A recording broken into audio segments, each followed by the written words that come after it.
তোমার চুল যদি হয়ে থাকে রুস্কো আনসিল্কি অনেকটা ড্রাই, তাহলে চিন্তা নেই, কারণ এরকম চুল তোমরা পেয়ে যাবে আজকের ভিডিওর মাধ্যমে। এত লম্বা ও শাইন ও কালো ঘন হয়ে যাবে। দুর্দান্ত রেমেডি নিয়ে আজকে চলে আসলাম বন্ধুরা। চুল হবে ঠিক এরকম 1 থেকে 15 মিনিটের মধ্যেই। হ্যালো বন্ধুরা, স্টাইলিস্ট প্রিয়া পেজে তোমাদের সবাইকে স্বাগতম জানাচ্ছি। সম্পূর্ণ ভিডিও দেখার অনুরোধ রইল। আজকে হচ্ছে একটি হেয়ারের ভিডিও। তো হেয়ার স্টাইল বা হেয়ার্স বা এরকম আমি কিছুই করি না।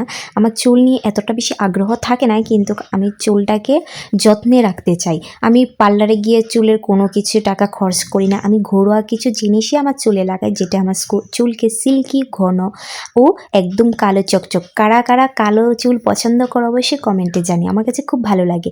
তো আমার চুল এমনিতে খুবই কালো, আর এতটা সিল্কি কেন, আমি একটা জিনিস ইউজ করি, তো তোমাদের সাথেই এটা আজকে শেয়ার করব। আশা করি সম্পূর্ণ ভিডিও তোমাদের কাছে ভালো লাগবে। তো চুল নিয়ে সবাই চুলটাকে যত্নে রাখতে চায়। অন্যের চুল দেখলেই মনে হয় ইস, নিজের চুলটা যদি এরকম সিল্কি ও ঘন কালো হতো তো কীরকম হতো। তো আজকে আমি এটাই দেখাবো। দেখো আমার চুল নতুন করে উঠছে, এই জায়গাতে নতুন চুল উঠছে, কারণ আমি এই রেমেডিটা আজকে সপ্তাহে 2-3 বার ইউজ করে ফেলেছি। তো আজকেই তোমাদের সাথে শেয়ার করলাম। তো তোমরা চাইলে ইউজ করতে পারো, চুল ঘন ও কালো সিল্কি হবে। চুল থেকে শুষ্ক ভাব একদমই বাই বাই করে টাটা নিয়ে নেবে। তো আজকের এই ভিডিওটা সম্পূর্ণ তোমাদের জন্য। আশা করি ভালো লাগবে। ভালো লাগলে প্লিজ সাবস্ক্রাইব করে দিও চ্যানেলটাকে। দুটো উপকরণ লাগছে আমার আজকে হেয়ার স্পাতে, দুটো উপকরণ। চলো দেখে নাও কি কি লাগলো। দুটো উপকরণ, তো প্রথমেই লাগলো মেথি দানা। মেথি দানা আমি 2-3 চামচ নিয়ে নিলাম। তোমরা চুল অনুযায়ী নিও। অনেকে চুল ছোট থাকতে পারে, অনেকে চুল লম্বা থাকতে পারে। তোমরা সেটা বুঝে, পরিমাণ বুঝে তোমরা মেথি দানাটা নেবে। মেথি দানা কিন্তু আমাদের চুলের জন্য অনেকটা ভালো, অনেকটা হেলদি।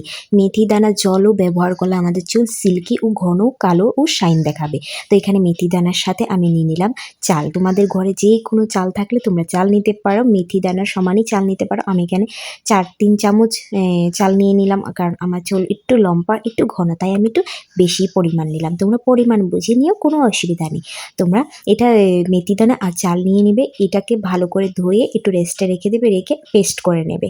তো আমি এটাকে মিক্সারে জালে পেস্ট করে নিলাম। দেখো পেস্ট করার সাথে এটা একদম স্মুথ হয়ে গিয়েছে।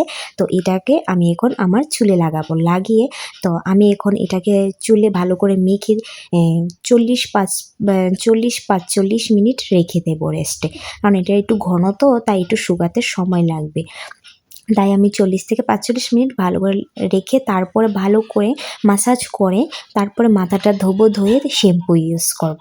তো আমি আগে ভালো করে আমার চুলে ভালো করে লাগাতে হবে, কারণ এটা বন্ধুরা 45 মিনিট রাখার পর অনেকটা শক্ত হয়ে গিয়েছে, এটা অনেকটা টান টান লাগছে, তো শুকিয়ে গিয়েছে। এখন আমি ভালো করে হেয়ারটা ওয়াশ করে নেব। একটু ভালো করে মাসাজ করে ধুতে হবে, এতটা টান টান লাগছে আর কি বলবো। আগে মাথাটা ধুয়ে আসি, তার তোমরা নিজেরাই দেখো আমার চুলগুলি কতটা সফট লাগছে, কতটা শাইনি আর কতটা কালো লাগছে আগের থেকে।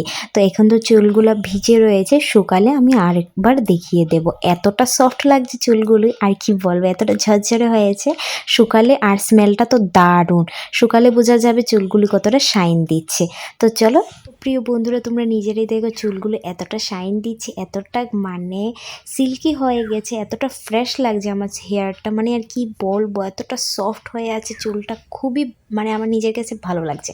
তো এটা ইউজ করে অবশ্যই আমাকে কমেন্টে জানিও। ভালো লাগলে সাবস্ক্রাইব করে দিও। টাটা, বাই বাই, ধন্যবাদ।